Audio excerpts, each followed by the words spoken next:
नमस्कार मित्रों। आज का प्रसंग है महात्मा बुद्ध। मित्रों, बहुत समय पहले नेपाल की तराई में सुजोधन नाम के प्रसिद्ध राजा थे। उनकी राजधानी कपिलवस्तु थी। उनके पुत्र का नाम सिद्धार्थ था। सिद्धार्थ 7 दिन के ही थे जब उनकी माता महामाया का देहांत हो गया। उनका लालन पालन उनकी मौसी महाप्रजापति गौतमी ने किया। सिद्धार्थ को विद्वानों द्वारा सभी प्रकार की शिक्षा दी गई। वे तीक्ष्ण बुद्धि के थे, जो पढ़ते याद हो जाता। वे राजा के पुत्र थे, अतः उन्हें युद्ध के सभी कौशल सिखाए गए। अभ्यास हेतु उन्हें शिकार के लिए वन भी भेजा जाता था। वे बड़े संवेदनशील थे। शिकार करने के बजाय वे सोचते कि क्या पशु पक्षियों को मारना ठीक है। पशु पक्षी तो बोल भी नहीं सकते। उनका विचार था कि जिसे मैं जीवन नहीं दे सकता, उसका जीवन लेने का मुझे क्या अधिकार है। वे बिना शिकार किए ही लौट आते। एक बार उन्होंने एक हिरण की ओर निशाना साधा। सहसा उनकी दृष्टि पास खड़ी उसकी माँ पर पड़ गई। माँ की बड़ी बड़ी आंखों में तैरते दया याचना के भावों ने उनकी आत्मा को द्रवित कर दिया। वे तीर नहीं चला सके और लौट आए।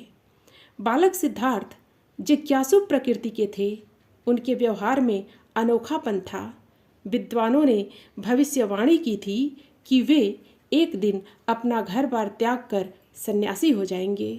वे इस संसार को मानवता की शिक्षा देंगे। वे सन्यासी न हो जाएं, इसलिए उनके माता पिता ने यशोधरा नाम की एक सुंदर कन्या से उनका विवाह कर दिया। सिद्धार्थ ने इसे बंधन माना। पुत्र राहुल हुआ। पिता ने बहुत प्रयत्न किया कि गृहस्थ जीवन में उनका मन लगे, परंतु सिद्धार्थ का मन कभी भी परिवार और राजकाज में नहीं लगा। एक दिन सिद्धार्थ नगर भ्रमण के लिए जा रहे थे। मार्ग में उन्हें एक वृद्ध मिला। उसकी आंखें धसी थीं, चेहरे पर झुर्रियां पड़ी थीं। वह लाठी के सहारे चल रहा था। मनुष्य की ऐसी दयनीय स्थिति देखकर उन्हें आश्चर्य हुआ। पूछने पर उन्हें सारथी ने बताया कि वृद्ध होने पर सबकी यही दशा होती है। उन्हें बहुत दुख हुआ। एक दिन शिकार पर जाते समय उन्होंने देखा कि 4 लोग एक मृत व्यक्ति को लेकर जा रहे हैं। फिर उन्हें बताया गया कि वह व्यक्ति मर गया है। सबको एक दिन मरना है। सिद्धार्थ ने ऐसी घटनाएं देखी कि उनका मन न घर में लगता न वन उपवन में। वे सोचते रहते, मनुष्य को इतने कष्ट क्यों भोगने पड़ते हैं? क्या इससे छुटकारा मिल सकता है?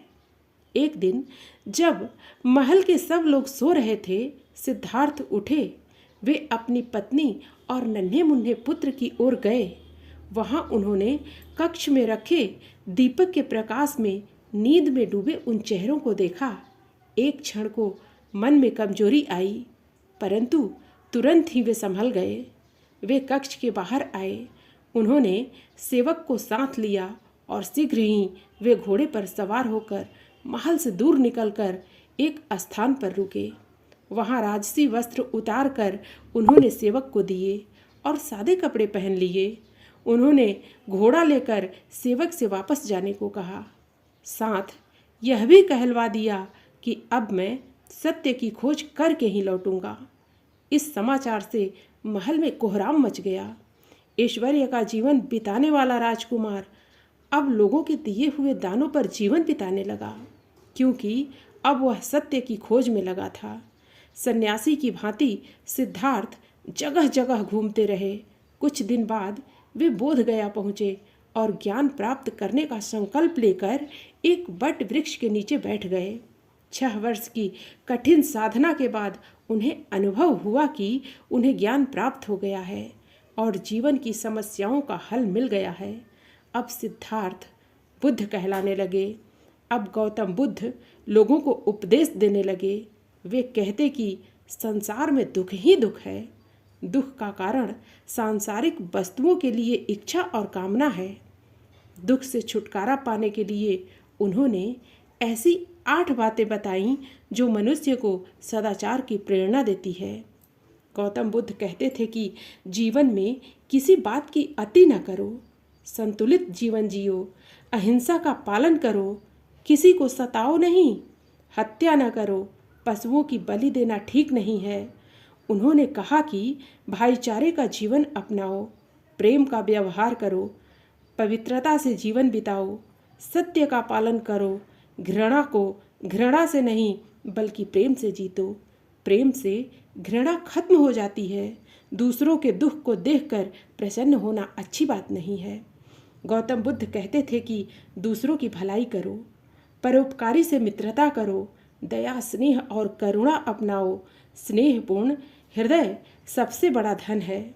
दुर्गुण बुरी चीज है, उसे पनपने न दो, अपने दुर्गुण दूर करो।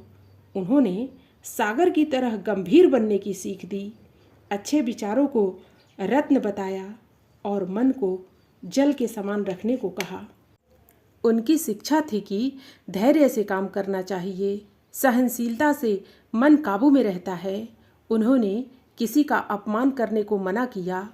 उनका कहना था कि स्वास्थ्य से बड़ा कोई लाभ नहीं, संतोष से बड़ा कोई धन नहीं, प्रेम से बड़ी कोई प्राप्ति नहीं है, द्वेष के समान कोई अपराध नहीं। बुद्ध ने कहा कि जाति पाति का भेदभाव ठीक नहीं। बौद्ध धर्म को मानने वाले सभी वर्गों के लोग थे। भिक्षुओं को रहने के लिए बौद्ध विहार बनवाए गए। स्वाध्याय तथा बौद्ध धर्म के प्रचार प्रसार में बौद्ध भिक्षु अपना जीवन व्यतीत करते थे। थोड़े समय में ही गौतम बुद्ध भारत के अनेक भागों में प्रसिद्ध हो गए। उनकी शिक्षा का प्रभाव भारतीय जीवन के हर पक्ष पर पड़ा। खान पान, रहन सहन, आचार विचार, कथा साहित्य आदि का कोई भी क्षेत्र अछूता न बचा। अजंता और एलोरा की गुफाओं की कलापूर्ण मूर्तियों पर, सांची तथा सारनाथ के स्तूप और कुशीनगर की मूर्ति, अशोक चक्र और जातक की कथाएं सभी इस बात की साक्षी हैं कि बौद्ध धर्म ने जीवन के विविध पक्षों को प्रभावित किया। यही नहीं, बौद्ध भिक्षु भारतीय संस्कृति को एशिया के अनेक भागों में ले गए। सम्राट अशोक भी बौद्ध धर्म से बहुत प्रभावित हुए थे। उन्होंने अपने पुत्र महेंद्र और पुत्री संघमित्रा को सुदूर देशों में बौद्ध धर्म का प्रचार के लिए भेजा था। गौतम बुद्ध ने अपने प्रेम बंधन में सभी को बांध लिया। मित्रों, फिर मिलते हैं अगली प्रस्तुति के साथ। धन्यवाद।